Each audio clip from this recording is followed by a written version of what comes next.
Forever. Dog. They write, they talk, and talk about what they write.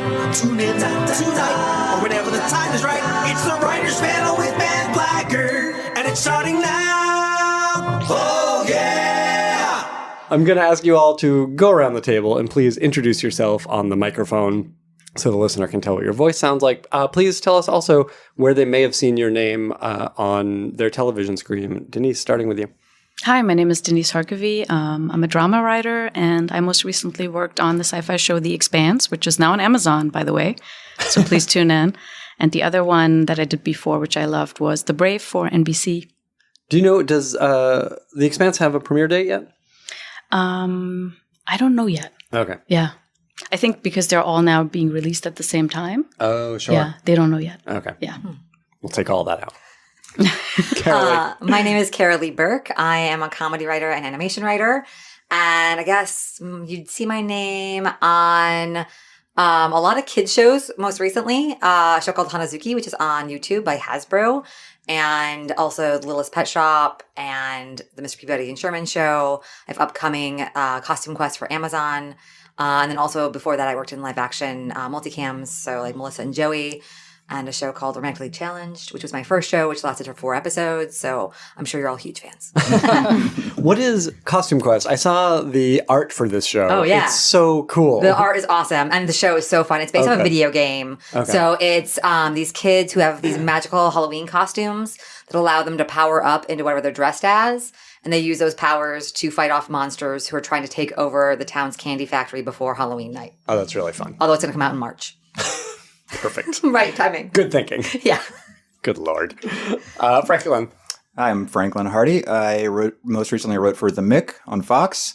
And before that, I was on a show called You're the Worst on FX. And before that, a string of network comedies that you probably haven't heard of that were one and done.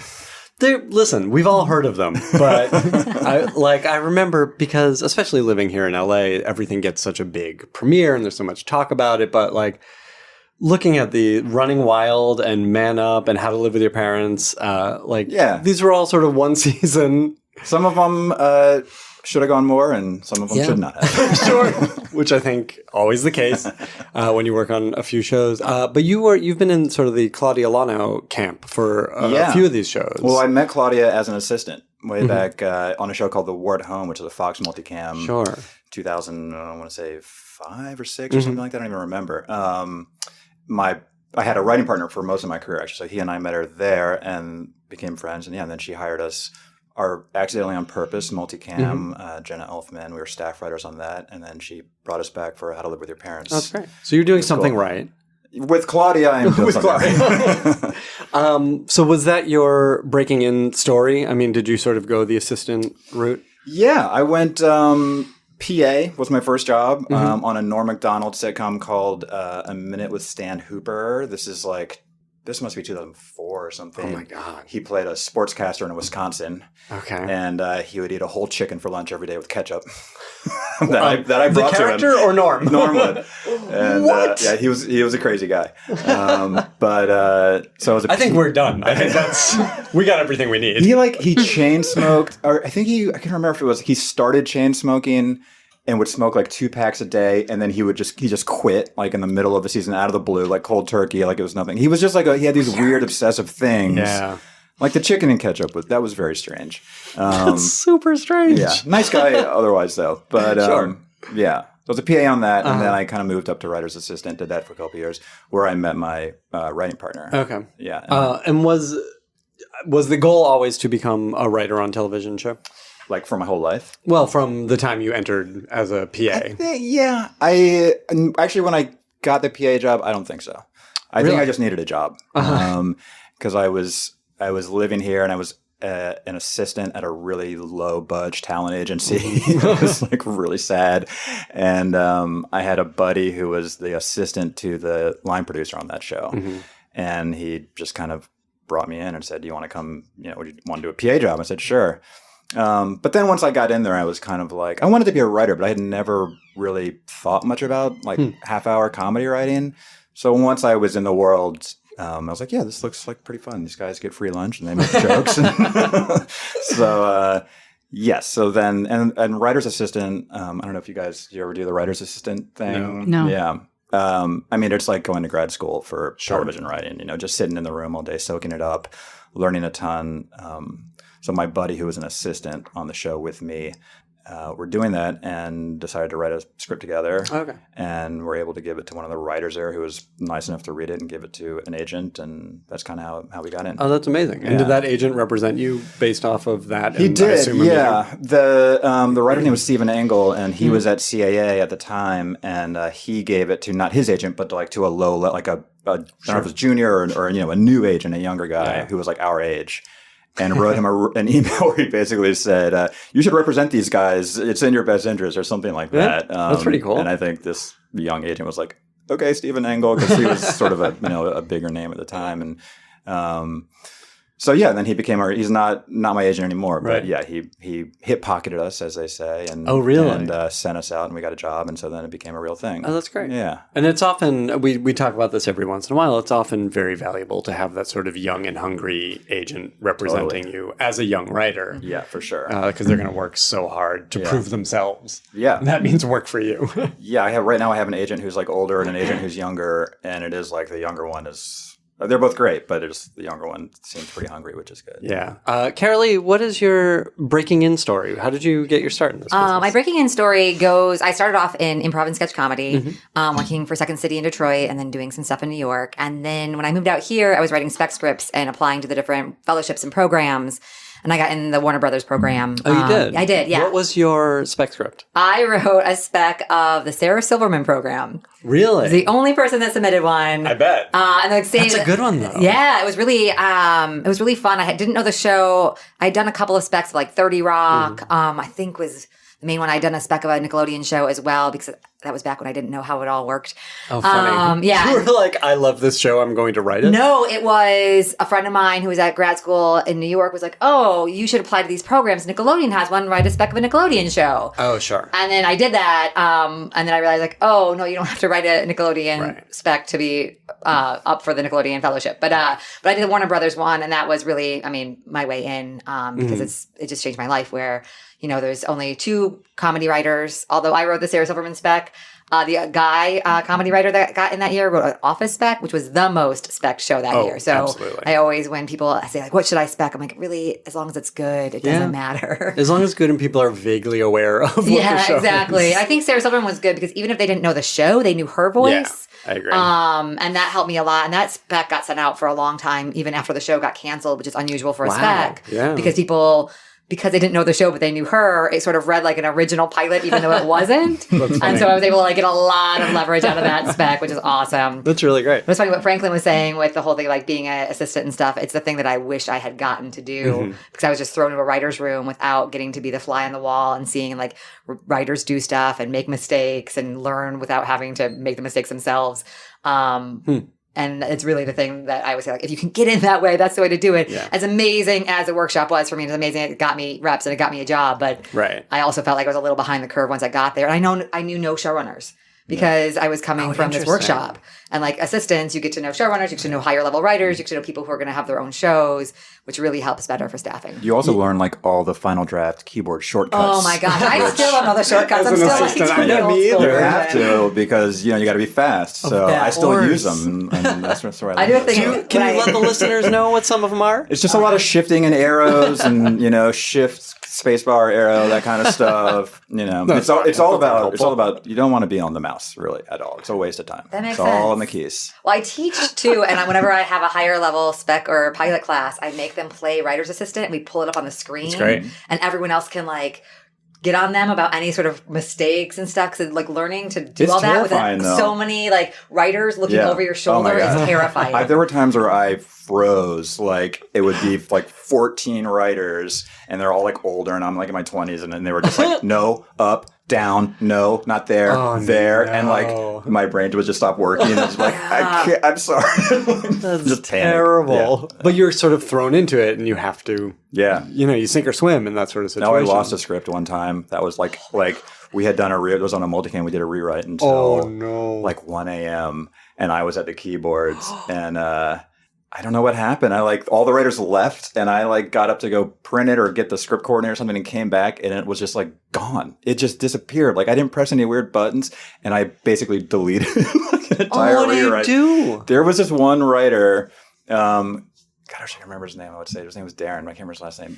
Who was like a savant and he hadn't left yet and he came back and sat down and the showrunner was like, I'm going home. Like, I can't deal with this. Like, Darren, like, do your best. And Darren basically recreated the rewrite, from memory until like 3 a.m. or something like that. Shit. Yeah. That's insane. That was my low point. I was not a good assistant. I'm a better writer than I was Clearly an assistant. not. So, Carolee, the thing I'm curious about coming out of these programs is, so you don't have that practical being in a room experience, but what is gained from being in the program? How do they teach you to write? They do try to recreate the writer's room as much as possible. I think what was hard as a comedy writer in it is that it's mostly drama writers. And so the room that you're creating is mostly a drama writer room, which was great as a comedy writer because you're learning structure and character in a different way than a comedy room sometimes. And I'd had, I was in a lot of improv troupes and sketch troupes. So I had the ensemble feel and I had pitched things in smaller groups. So you're writing, at least at the time that I did it, I think it's changed now, but like you're writing another spec in the program under both having a room full of people that are giving you notes and also getting notes from executives, which I think is the most helpful. And they give you a mentor as well. So there's a lot that you're getting. I got to shadow, it was 2.5 Men for a week. And so we've got to follow the whole like process from table read to show night and sort of see what that process was like, which is especially helpful going in then to a multicam. And just really the community that you get out of there. Like, the people I went through the program with are still my friends. They're all drama writers, but they're all my friends, And I think it's like that thing that you think that everyone's going to help each other along career-wise, and that sometimes happens and sometimes doesn't. Sure. But you do have this cohort. You have a camaraderie for sure. And it's amazing to see, there's no two same stories in this industry. So you just get together for drinks and you get all the latest from everyone and how different everyone's journey has been. Yeah. Or you get 410 episodes of a podcast. Yes.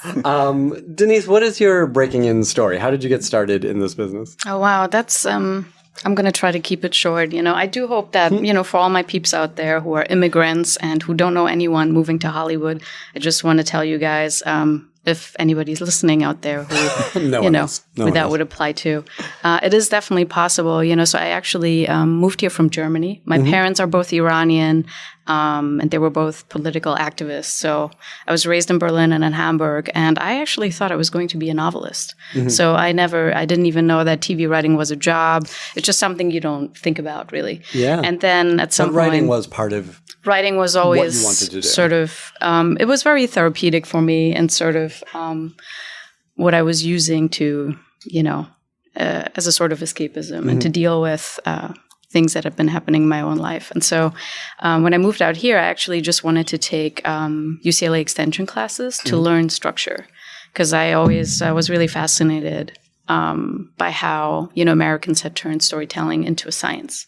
And there were books like there was Blake Snyder and Sid Field and, Joseph Campbell and things like that. And so I was like, okay, if I'm going to be a miserable dentist and, who secretly writes novels at night, I might as well, learn how to use structure properly. And so when I was here, I actually ended up writing 10 scripts in the program because German discipline. And then my instructors, Erica Byrne and Phil Kellard, they actually said, hey, we have an annual contest. Well, it's mostly meant for the MFA students, which I didn't have the money for any of that. And they were like, well, it's a blind contest. Nobody's going to know how much money you've put into the program. And I ended up winning. And was it an original script? I actually believe it was a spec script for a dramedy, and it was called Awkward. Oh, sure. Show, yeah. Lauren Unrich's show. Yeah, it was a great show. Exactly. So that was the thing that got me started. And did that, what came of that? Well, I landed my manager I'm still with after 6.5 years. And he's like family to me. That entire management company is. That's great. They were the first ones to really believe in me and, thinking that they saw something special. Awkward wasn't the only script that I've been writing. It was only one because you have to write multiple samples and like different, genres. And I actually had always been planning to become a drama writer. But because this is the spec that won, the first agent that I got really, was adamant about me writing comedy. And I was like, but I'm not funny. Like, Germans don't have a sense of humor. What are you doing to me?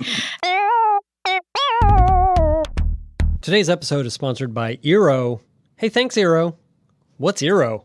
I'll tell you what Eero is. Life's too short for bad Wi-Fi. Eero was started because Eero had a dream. They wish they had fast, reliable Wi-Fi connection in every room and in the backyard, too. And so they created the home Wi-Fi system, the Eero home Wi-Fi system, bringing the idea of multiple access points placed throughout the house to consumers for the first time. We're talking now about the second generation of Eero systems.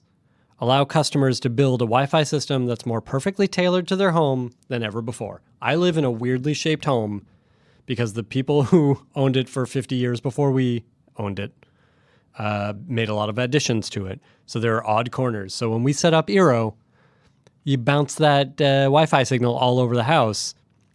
You get more speed, more range, high quality, elegant design.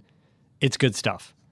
Eero Plus is designed to provide simple, reliable security that defends all of your home's devices against a growing number of threats such as malware. Malware or malware?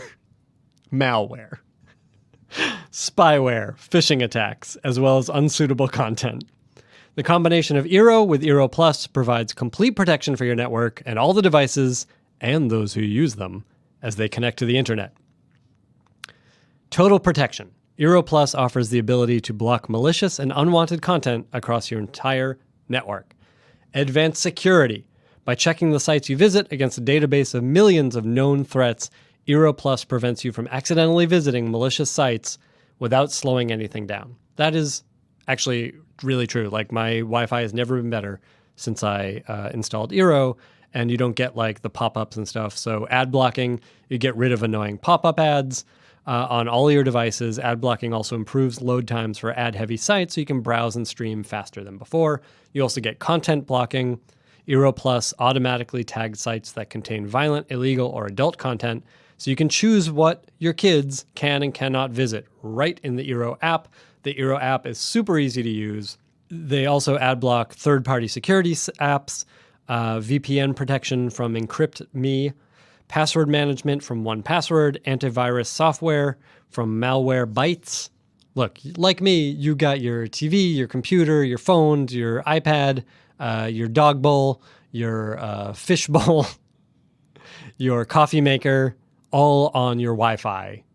And so, it's simple physics. Like light waves, Wi-Fi waves don't go through walls well. So imagine asking a light bulb in your living room to light your master bedroom. That doesn't work. The router is in the office. If it's got to turn on the coffee maker, it can't go through the kitchen wall. So you need a distributed system. Eero has incredible customer support. It's something that the company is really invested in. And this is where I can speak to my personal endorsement. I am dumb, and even as easy as Eero is to set up with the app, I still needed to call customer support, and they were so easy. You call, you get a hold of a Wi-Fi expert within 30 seconds. That is true. If you have any worries about your other connected devices during setup, one of Eero's experts can walk you through everything, which they did for me. They can also help you if you're not sure how many Eeros are right for your home. We wound up, I think they sent us 3, and I think we wound up ordering 1 more because of our weirdly shaped house. And now we get perfect Wi-Fi in every room. The setup, as I said, easy and simple, and then the customer support made it even easier. So we have a special offer from Eero. You never have to think about Wi-Fi again. You get $100 off the Eero base unit and 2 beacons package and 1 year of Eero Plus. Visit Eero.com/panel, and at checkout enter panel, PANEL, And once again, you get $100 off the Eero base unit and 2 beacons package, which is more than enough for like a 3-bedroom home. We got the extra one because we're doing it like in the backyard, basically. It's an addition. So we wound up with 3 beacons. But all you need really to get started are the base unit and 2 beacons, 1 year of Eero Plus. Go to eero.com/panel, and at checkout, enter PANEL, and you will enjoy Eero like I do. Hey, thanks, Eero. I'd kind of like to talk to all of you about this and sort of managing your managers, right? I think I feel like we've talked about this before off microphones. But, I think we have, yeah. but they're like having that conversation with your managers, with your agents about like, here's what I want to do. And when you're a new writer, that's a hard thing to sort of Absolutely set those goals for yourself. You are in such in a mindset where you're trying to please because you're just so grateful to have anybody take an interest in you. But I think you have to be careful not to lose yourself as a person, because ultimately that's why you're writing and that's why people will respond to your voice. And so the great thing about my manager is he's always been really flexible, and he knows that people have to grow together. But sometimes, you know, like my first agent, she had already put me in a box and this is what I was meant to do. And so when I said, hey, I have all these new samples for you, she ended up never using them. So she became an obstacle to where I wanted to go. But normally I don't feel that I've ever managed my representatives. I feel that I've learned to understand them as people and come to appreciate them as people. And I know that that's not, you know, that's kind of rare, but I actually really like them. You know, they have breaks on their morals. They're, you know what I mean? They're really nice people and they're cool guys. And, you know, my feature agent, Darian, is an amazing woman. And so there's no reason for me to finesse them and try to, like, I feel like I can be very open with them and we know each other very well. And that's the best case scenario, right? So have you been able to, excuse me. I never feel like I had to try to manipulate them into doing certain things or, you know, manage them at all. So, but just having the conversation, being able to say, here's where I'd like to be, or here's the kind of show I'd like to be on, or here's the kind of movie I'd like to write. Have you been able to have those conversations? Yes, absolutely. Good. And I think that they've always, you know, I think their policy is, as long as it's good, we don't care. Because I think they trust me as an artist and they've come to trust my instincts. The only thing that they will do is they will point out, and by they I mean my manager, he will never pitch me solutions or how to fix a scene, but he'll say, what I want to feel more of is this. And then he'll leave it up to me and that's really on how to valuable. do that. That's a good kind of feedback. I've been, knock on wood, I've been extremely lucky with, And sometimes it takes time to find those right people. Tell me about your experiences with your representation. Well, so when I had a partner, his name's Shane Kozakowski, was my partner for a long time. So we had the young guy at CAA that I mentioned. Who it seemed like was a good deal for new writers. Like he's going to get you on a comedy show, which is where you wanted to be. I think so. And I think he's still probably a good agent, you know, for more experienced writers. Yeah, it got to a point. I mean, one of the good things about having a manager and an agent, I have a lot of writer friends who don't have a manager, and they're just fine. And I often wonder, should I have this manager that I pay 10%? I like my manager, but one of the good things about having that is you can complain to your manager about your agent. That's true. I've never done vice versa. It probably works both ways, but for some reason I've talked to have you gone vice versa as well? I think I have, not with my current, but with the old one, I did. Well, it's nice to have at least someone who can call the other guy up at the other company and sort of hint to them like, step up your game, or he wants more of this. And they kind of just save you having to have that awkward conversation, which you don't want to do, you know? Well, and there's something, I mean, you've worked with a partner and I work with a partner. And I think the thing about working with a partner is you sort of keep each other honest, right? You're responsible for each other. So having a manager and agent is often the same. Accountability, So and that happened, and then we ended up leaving. I had a weird call with my agent where he called me and basically told me that he was sort of getting kicked off of our team without saying that, and was just like, I'm moving more into this, and I was like, are you my agent? And he was like, yeah, and I never heard from him again. Oh no!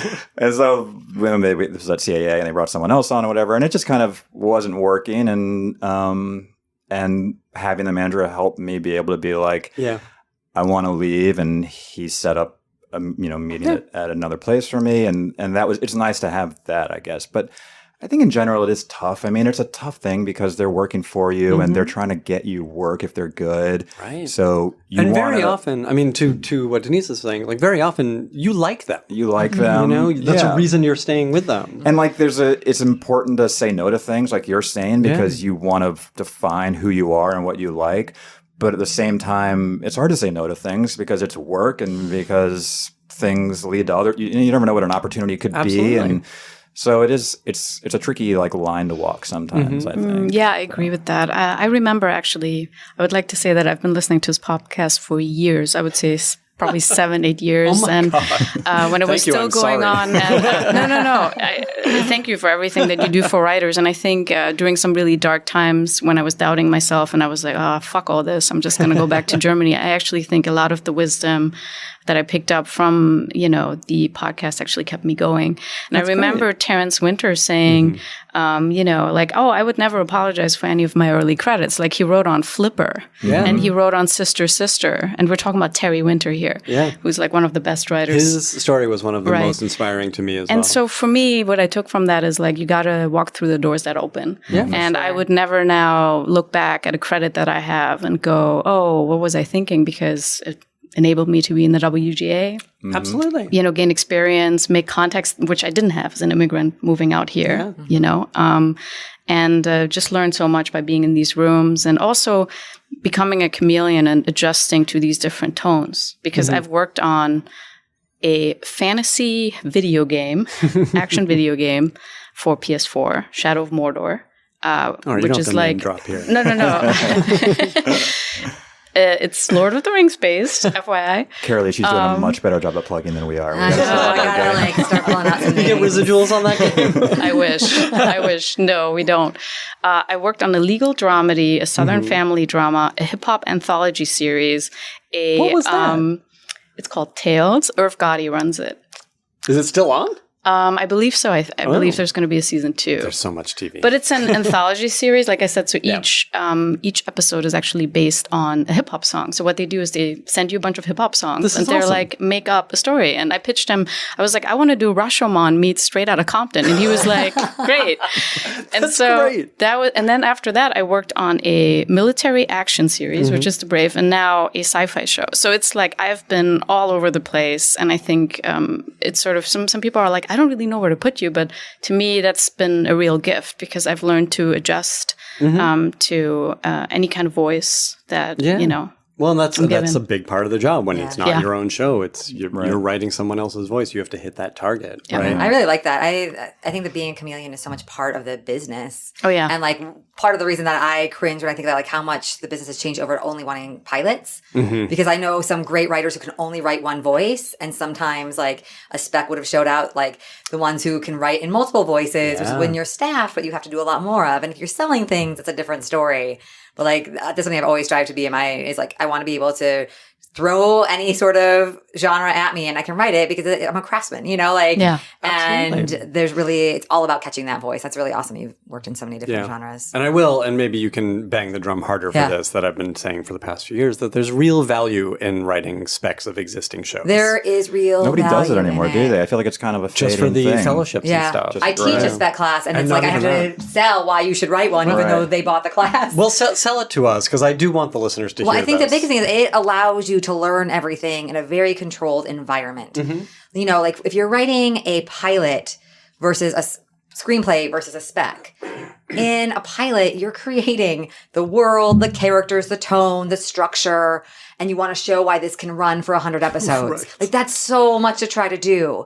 But if you're writing a spec, it's like the characters exist, the world exists, where the tone exists. There's like people can read it and automatically know if you're getting the tone or not. Absolutely. With a pilot, it's like if they're reading it slightly off or aren't catching your voice or your action lines aren't lively enough, the entire tone reads off and people may just pass it to the side. And like you can't, and someone who doesn't even work in the business can read a spec of a show that they watch and be like, oh yeah, that character would do that. Oh no, this that doesn't even sound like the character. And it allows you to really learn that entire process without having to feel like it has to be perfect as a pilot, because pilots are hard. Yeah. They're like hard for those of us who've been in the industry for so long. Absolutely. I can't imagine like that being the thing I'm relying on to get my foot in the door. Also, Do you think? I'm sorry. Go ahead. Sorry, I just went off of what she was just saying. I wanted to say that a trick that I've used that's always worked for me, and hopefully it's going to work for maybe somebody else who's about to get staffed and maybe is scared, like, how am I going to be able to pull off the tone of the show?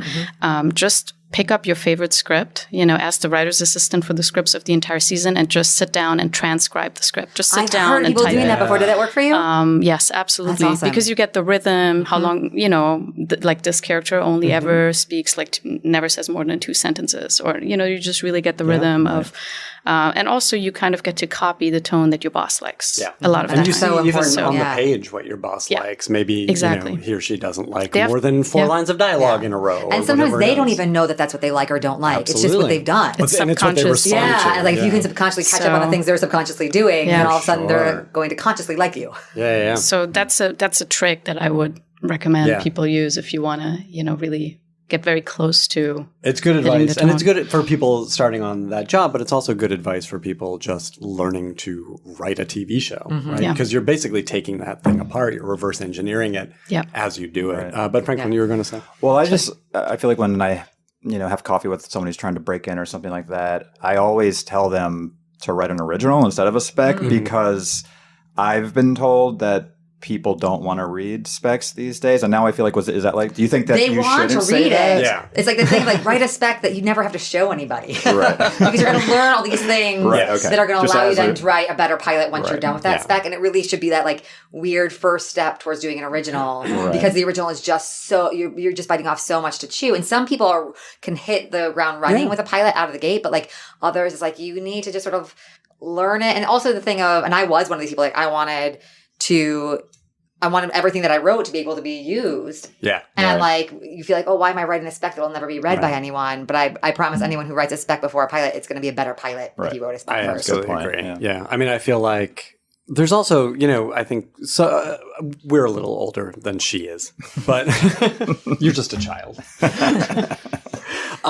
It's just brown don't frown. You said you've only been doing this a couple of years. But I think there was something to like growing up and wanting to write for television, or when I realized I wanted to write for television, the job wasn't seeing myself as a creator. Right. It was, Yeah. I could write for this show that I love. I could write for this show that I love, Right. which is why like, And that's its own skill. yeah. And as Carolee was saying, I couldn't have learned to write a pilot without doing that stuff first. Right. I think there's so much value in that. The other thing I would recommend, and tell me if you all have done this, is reverse engineering a show by watching it.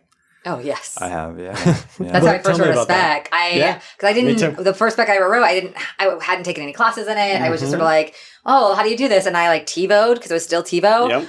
episode and just like, I like beautiful minded that shit. Yep. I like had like a notebook. I knew how many storylines were going on, Yep. what characters told what kind of jokes. What show was it? It was Ned's Declassified School Survival Guide.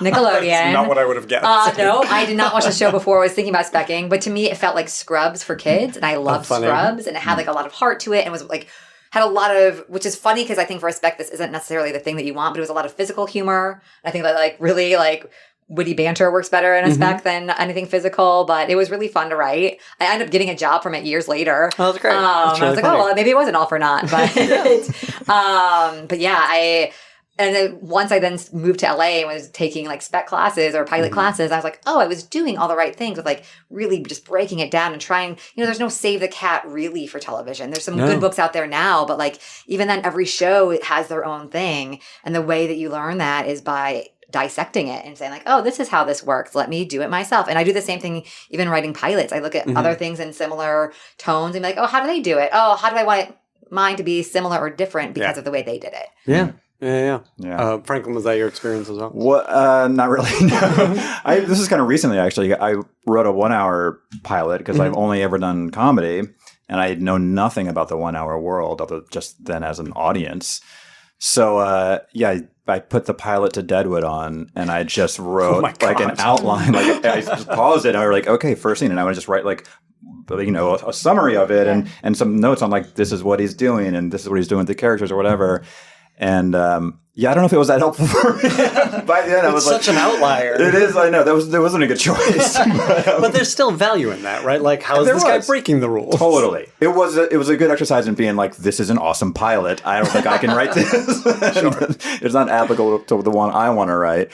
But it was interesting and it was fun to do. I mean, when you're watching something, it just kind of washes over you. And when you actually stop and make yourself write down notes about it, you realize so much more about it. For sure. And when you went to then write your own pilot. Yeah, I just threw all that. I didn't even think about it. It was gone. Maybe it was in the back. Maybe it was in my subconscious and it helped me. And presumably you've watched enough TV. Yeah. Also, that all that stuff is working in there. Once you start doing it, it's just storytelling and it's second nature. So, yeah. That's interesting. Today's episode is brought to you by Everlane. They make clothes. You shouldn't have to restock your basic clothes more often than your toothpaste. With Everlane's quality, you don't have to. There are plenty of places you can pay premium prices for mid-range quality. Not with Everlane. They make luxury basics at ethical factories without those retail markups. I wholeheartedly endorse Everlane. I'm pleased that they are sponsoring us. That's very flattering. But I would shop at Everlane even if they weren't. I really like their stuff.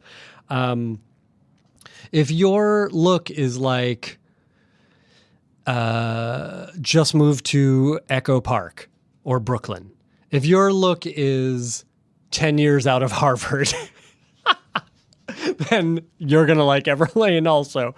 Look, all I'm saying is they make clothes for me and everybody I know. I didn't go to Harvard. I didn't get in. Maybe if I had Everlane when I was in high school, I would have. I've been needing a new backpack for when I travel, and I actually got to take it for a test run recently. And this thing is huge storage, but it's a high quality. And in fact, we had some dog treats in it. And my dog was like, I know you got treats in there. And he started pulling on the backpack, which is something he never does. But he was pulling on the backpack to get at the treats, and the thing held together. It was perfect. And then we could stop him. Did not come apart. So I recommend, even if you're not looking for clothes, they got backpacks, they have slippers, they have bathrobes, all kinds of those sort of like extra stuff, scarves and hats. I got a scarf and a hat for my sister because she just moved to Colorado and she really likes it and needs it. Anyway, go check out our personalized collection at everlane.com/panel, PANEL, and you'll get free shipping on your first order. That's everlane.com/panel, everlane.com/panel. Everlane, thank you for sponsoring. I really like your stuff.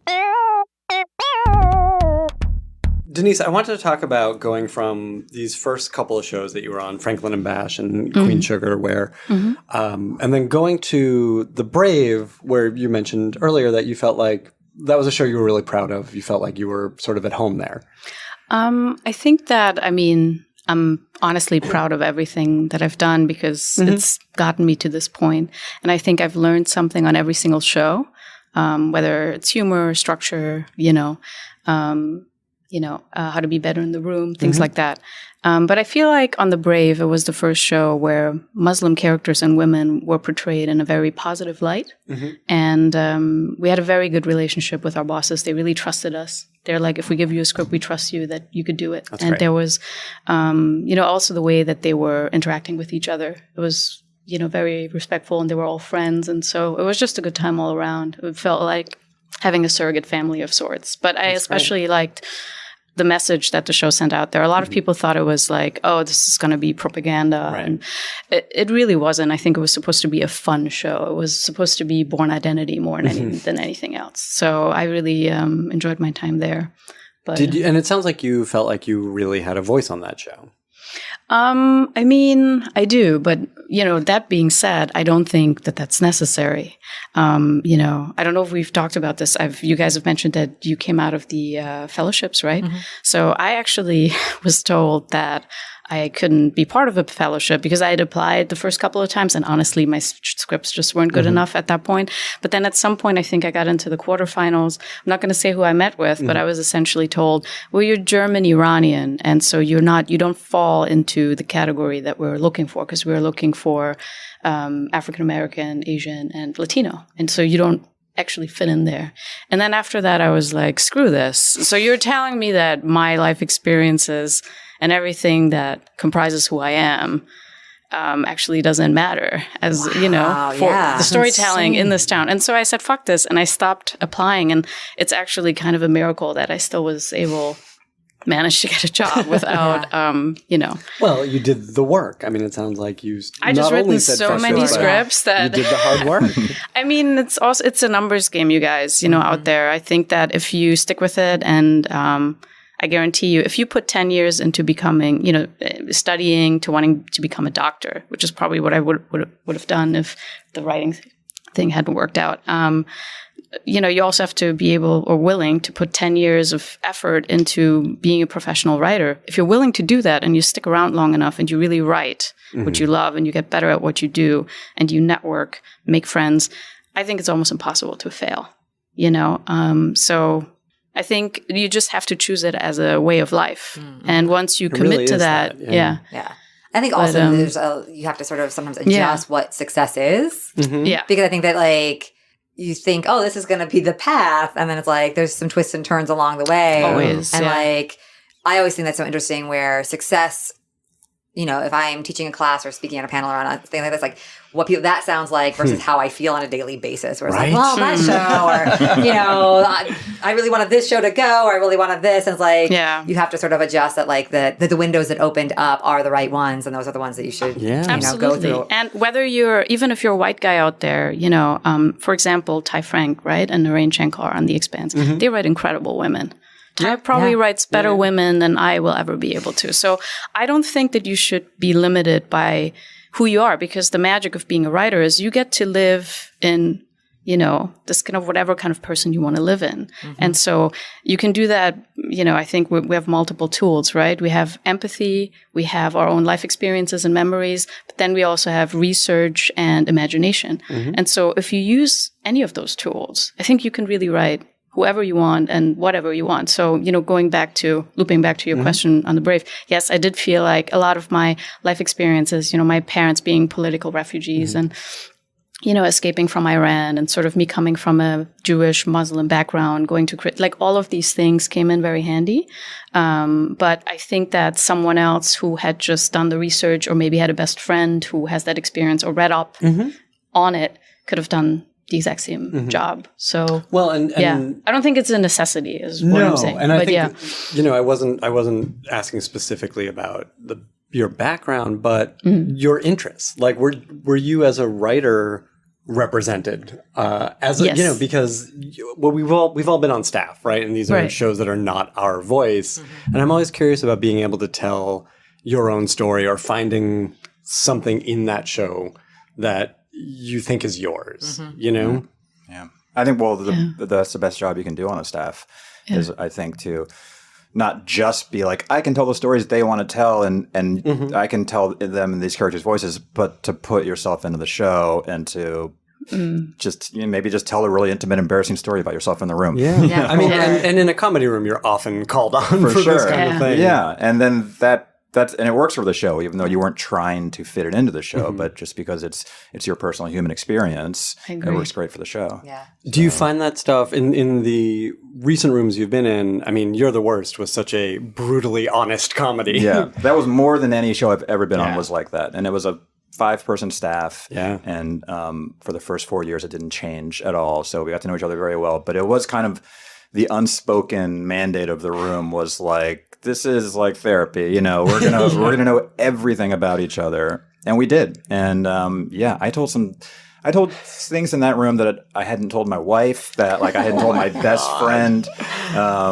and some of them went into the show, But it was an environment that fostered that. I mean, the downside of that is that, when I was on the Mick more recently, I get to go there, show up, do my job, pitch some jokes, go home and forget about it, and it is nice to have that delineation also sometimes. You just want to do your job. You're the Worst was like a sort of all-consuming thing. And it made for a great show, but it can be intense also. Was it looking at the stuff you were sort of coming off of, How to Live with Your Parents, and then The Muppets, and then going to You're the Worst. Yeah. What was that transition like? Did you have to learn to dig deep in the room? There was maybe a learning curve, but I don't think so.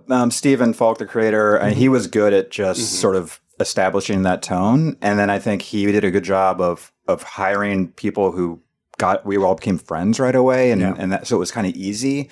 And it was small, but it was, I don't know. I think it suited me also because I don't care. I'll say anything. So I was fine with it. Maybe I said too much. I don't know. Maybe I made people uncomfortable. No, but in any event, it worked. It worked. Yeah. But it was different. And I don't think it can always work. I think you need the right people. Absolutely. And I think you need a good showrunner, which we had. Yeah, I think there's value in both ways. In both ways, for sure. I mean, I remember very early on in this podcast having sort of a traditional comedy writer who had gone to the parenthood room. Right. And found it so difficult because they were so emotional. There was crying time and they were sharing so much personal detail about their lives that he was like, where are the jokes? Why aren't we just plotting on the board? Carolee, I feel like you and I have had some similar experiences working in animated shows and kids shows. And I'm curious to hear how you found your way. Like you were on Peabody and Sherman for a while. I was, yeah. And sort of finding your voice in that show, or was it just about finding someone else's voice on the show? I mean, Peabody was especially hard in that way because it was storyboard driven. So we didn't write scripts. We just wrote outlines, and there was so much. There was Peabody and Sherman are doing a talk show in their penthouse apartment with historical figures, and they're also going on a time travel thing every week. And to do both of those within 22 minutes was just a lot. And it was all our showrunner, or I guess story editor, because it's animation. Yeah. He just loved movie references and TV references from his generation, and I really struggled with that because I was a little bit younger than him, and the other guys I was on staff with were more in tune with what he was watching. So I would be like, oh, it's like this movie where this scene happens, and they'd be like, no, it's like this movie where this scene happens, and it's like it's the same scene, it's just different movies. So that I think was it really was, and I love parody and satire. So it was I thought that would be really my alley, but then I started to learn oh no, I think I actually really like something grounded emotionally happening, and coming off of that, the next thing I did after Peabody was a lot of stuff at Hasbro. And Hasbro was really delightful in that because it was, Hanazuki was just it was this weird, it was Lisa Frank, folder come to life. It was rainbows and unicorns, and she was on a moon, and she was trying to save it from the big bad, is literally what the bad guy's name was. Awesome. And in that one, it was a lot more of what was happening with Hanazuki, even though she was this weird creature, was a lot resonated with me more than trying to just make the story of the week happen. Even though the other show was very fun and very funny, I think the artist made it especially funny. Yeah. And then from there, I did 20 shorts for Hasbro that all were silly and fun, but it was also this character, Bev the turtle, who had a late night talk show, but she really found a weird niche, right? It was a very weird niche of these kids things that have this late night talk show. And then that was moving into Costume Quest amazing, because even though Costume Quest is this weird show again with this sci-fi element of defeating monsters and having a monster of the week. Each of our main characters, our showrunner is the guy that created The Adventures of Pete and Pete. And which has this weirdo sensibility, but also this coming of age heart to it. And real characters. And that's what Costume Quest became, is we had 4 main characters that were all 12 years old, and over the course of the season have their coming of age stories that happen.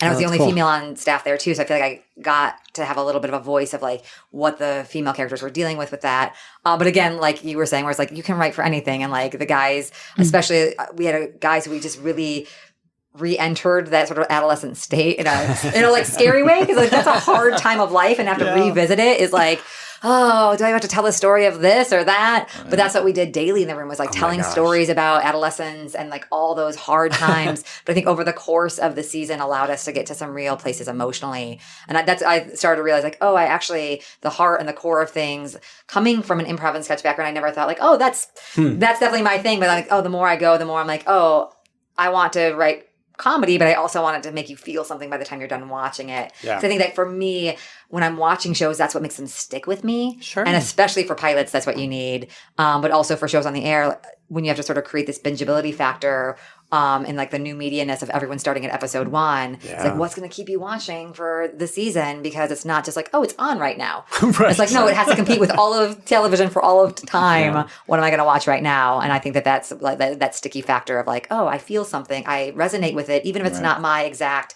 experience in life. Yeah, but it's still a basic human emotion. Oh, for sure. I mean, I remember hearing this 30 years ago, 20 years ago, that like TV is different to movies because we invite them into our homes every week. And that creates a different kind of character. And I think as much as people point to like Breaking Bad and Mad Men as sort of breaking that mold, I don't know that it's that different. They're still compelling characters that maybe we don't love them, but we love to watch them and we want to see it unfold. I think it's true. I mean, especially in comedy also, it was a learning curve for me because a lot of the first half of my career thinking about writing pilots or something like that, I'm just thinking of like what's funny, like what's a funny idea, what's a funny world, what's a funny character, and it took a while to realize that you can start with just a kernel of something that's really true and emotional to you that's not necessarily funny, and build out from there, and then find what's funny about it. Yeah. I mean, say what you will about Judd Apatow, but I think Freaks and Geeks did a lot to teach us exactly that. Yeah. Today's episode is sponsored in part by Molecule, Molekule. Molecule is a complete reinvention of the air purifier, not just an improvement on existing outdated technology. It was developed by a scientist whose son suffered from asthma and who was frustrated by the fact that HEPA air purifiers did not relieve his son's symptoms. As a result, he spent 20 years developing a completely new, totally effective way of removing indoor air pollutants. Molecule replaces 50 years old, antiquated technology. Imagine if your phone was the same as it was in the 1940s. This is exactly what the technology you're using to clean your air was developed. The last major innovation in air purification was in the 1940s with the invention of the HEPA filter during the Second World War. Molecule makes a meaningful impact for asthma and allergy sufferers. In a study of 49 allergy sufferers presented by the American College of Asthma, Allergy, and Immunology, Molecule's technology provided dramatic, statistically significant, sustained symptom reduction within a week of use. One customer even said that she was able to breathe through her nose for the first time in 15 years. The nose is the best place to breathe from. Molecule's technology has been personally effective and verified by science, but most importantly, it's been tested by real people. Molecule has already helped allergy and asthma sufferers around the country better cope with their conditions and significantly reduce their symptoms. So, if you want to get Molecule for $75 off your first order, visit molekule.com, that's molecule.com, molecule with a K, and at checkout enter PANEL, P-A-N-E-L. Once again, that's molekule.com, and at checkout enter the promo code PANEL for $75 off this brand new innovative air purifier. All right. I want to talk about what you all are doing these days and sort of how this journey that we've discussed has prepared you for the stuff you're working on now. Denise, you're sort of finishing up the in the room on the Expanse. Yeah. Tell me a little bit about that experience and what you took from good rooms before then. I mean, the Expanse was such a special room and one that will stay with me forever, no matter what happens. I mean, we've just had Narain Shankar and, Ty Frank, who's an amazing guy. By the way, you may not know this, but I think 7 years ago, you did an interview with Narain and Meredith Steam. Yes. And a bunch of other cold case guys. Live panel. I was in the audience in that panel. Really? And, I was writing features at the time. And I'd written 7 features. I think the feature business, the spec market in particular, was just dead. Yeah. And I was very close to giving up. And then I saw Narain during the panel, and he was talking about how much fun it is to be in a writer's room, and you hang out with a bunch of other people, and it's a collaborative medium, and and it's you get weekly pay, and all of those things. And I was like, well, shit, maybe I should, start the writing weekly some. pay, isn't it? Exactly. Like It really is. this sounds fun, and so it was incredible to actually be able to work for the my same gosh, person. that's 8 unbelievable. years later. So Yeah. that was really incredible.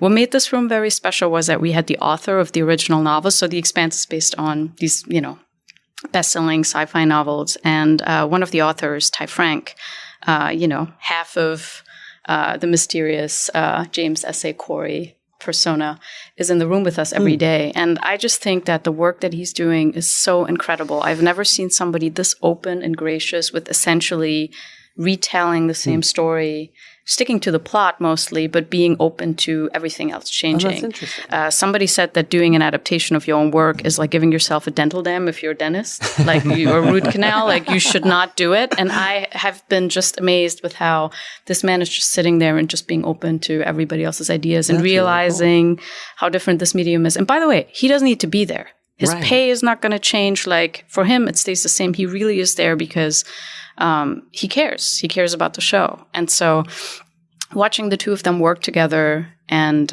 also, Narain is a scientist. So he knows so much about, astronomy, just everything.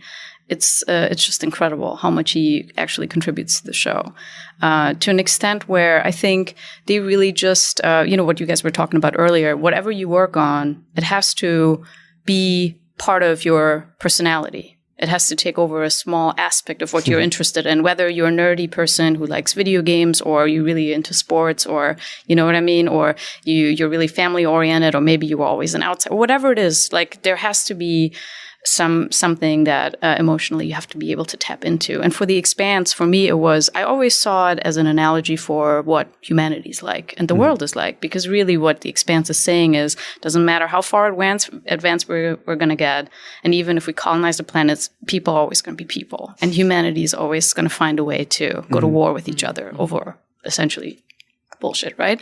And then also the idea of how life was created in the first place. So these are very deep questions. And so I was very much drawn to that. And I think that what makes a great sci-fi or a fantasy show work is taking the characters out and plopping them into normal circumstances, everyday circumstances, but it still works because the characters are interesting. And that was the great thing about The Expanse and some of the other great sci-fi shows out there. It's not just working because of the concept of the show. It's also working because the character interactions and relationships are really interesting and fascinating. So that was an amazing show. I mean, I actually saw Ben. He came in. That's right. So I was like, hey, how you doing? And so I don't know if you saw the room, but it was just such an incredible room. It seemed like everyone was very happy to be there. Yeah. And I think to me, what I've learned is also to what Franklin was saying earlier, it's really the showrunner who sets the tone. If the showrunner is a person who's very sort of chill and zen and hardworking, and it's kind of like they're a magnet for what kind of behavior they're going to attract in the room. So if they're a happy, balanced person, everybody else is also going to be really happy and balanced. But if they're insecure, or they mistake, strength for abuse, things like that, then it's going to affect everybody's behavior in the room, because, you're looking to your leadership. As they say, the fish rots from the head. And so in this case, the fish was perfect. I really like that fish. So It's good fish. It's good fish. When I was great. an assistant, on the multicam where I met Claudia, there was a showrunner named Rob Lauderstein. I don't know if you guys know him. I know He's the done name, some kid yeah. stuff, but he used to come in and say, he told a story about, I forget who said it, but it was about maybe he worked in a pizza place or something like that. And they were like really stressed out, and when he was a kid, and they were behind or whatever. And the boss made everyone stop and was like, guys, it's just pizza. Like, calm down. And he would say that about the show. He would come in and be like, remember, it's just television. Like, it's just pizza. And I always thought that was such a cool thing. I mean, it's his show. He's under a lot of pressure, and he's telling his whole staff, like, at the end of the day, like, we're making a TV show, like, we don't have to lose our minds over this. And I still remember that. We had the opposite in cartoons. We had a plate that you had to put $1 in if you said it's just a cartoon. Because in the kids' world, there's such a thing like, oh, it's just for kids, who cares? It's like, if you say that, you got to pay up, because they were trying to, play to the height of our intelligence. Right. But it makes sense anyway. Which, it's sort of the same. Oh, It's it actually definitely saying is. the It's same saying, like, thing. yeah. That, like, we can do some good stuff here, Right. but We're doing a job, Exactly. and yeah, it's always that weird mix between art meeting business, and it's always just going to be a strange little balance in this world, Yeah. Right. Well, you get so caught up in your like tiny little dramas in your own career. Absolutely. And like I'll find myself having so much anxiety about something and I'll just have to stop and be like, this doesn't matter at all.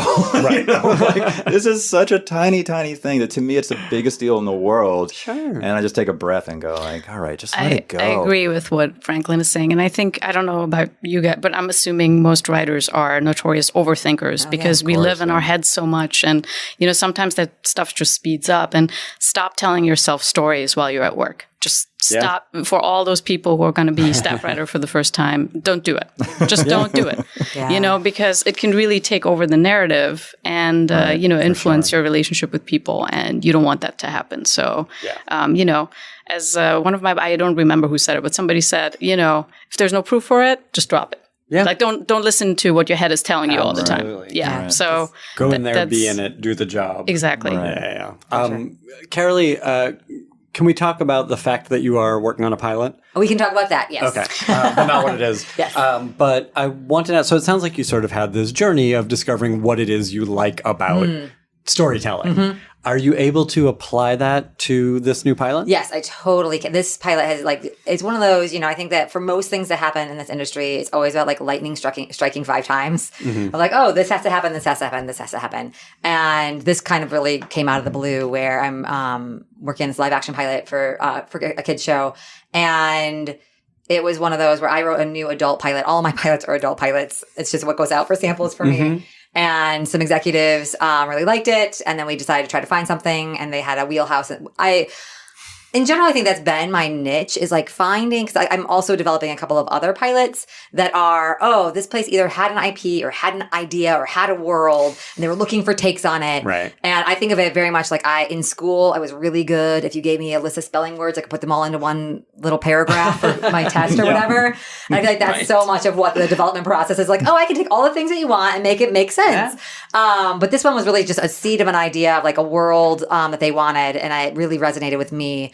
And so I pitched them one take and then we they're like, we love everything about it, except everything about it. So then we did like a sort of 180 where like some of the characters remained the same, but the entire world changed and what the structure of the show was. But it's been this interesting thing because, it's fun and it's goofy, but it also has this groundedness emotionally that has been the thing exactly what I've been wanting to work on. But that's a hard thing to find after working in like these lighter shows for a while. They're like, oh, right, but what's that balance? Like the first draft of the outline was way too like, this is really, really grounded. And now I'm like in the second draft being like, oh no, we're finding the lightness to it and you're able to balance it. And I think that like the more you're able to laugh, the more you're able to think. And hopefully we'll see how it goes and we'll see, how far it makes it through its process as how that all works. But I'm really enjoying this one. I think there's also something so wonderful when you get executives who give you really good notes. Absolutely. And it's like, oh my gosh, especially on a pilot where you feel like you're just working in a vacuum because you don't have a writer's room around you daily. Yeah. So to be able to send something out and get notes that are helpful is it's that like little bit of like, okay, I'm not like, I'm not totally off base here because I am one of those people. I love the writer's room so much that when I have to work from home, I get a little like, but I want input. I want that collaborative effort. And so this has been a really fun mix between like, I'm working on my own thing, but I have 3 executives covering it and they all give great notes. Who are good collaborators. That's for awesome. sure. And they get the vision of it, which is great too. Good. Well, come back and tell us how it's going as you go further down the line. That's exciting. Franklin, what are you doing these days? Well, I did a big podcast, so sure. That was, and it's happening right now, and I'm really excited. You're killing it. Killing it. I'm doing 3 network pitches in the next couple of weeks, which is a lot. So I'm spending a lot of time right now, like writing pitch pages, which is its own art or craft, which or is worth talking about at some point. It is, and similar stuff like a comedian has this idea, or we have this IP, and it's sort of like.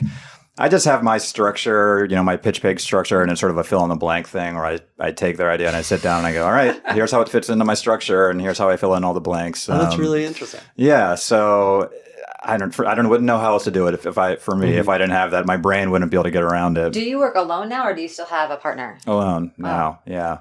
Yeah. And I'm curious about coming off of You're the Worst and then The Mick. And The Mick, which was like a great joke machine. Yeah. Did that help clarify the sort of stuff you wanted to do? The contrast of the two, you mean? No, not really. I mean, I loved The Mick. It wasn't... You're the Worst is more what I wanted to do than The Mick was, you know.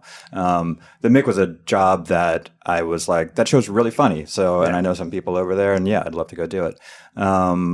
But no, I mean, coming off You're the Worst and The Mick, I mentioned before, like, I'm trying to do more 1 hour. So it's, I'm writing a 1 hour pilot for Warner Brothers, which is going to be cool. It's an adaptation of a book.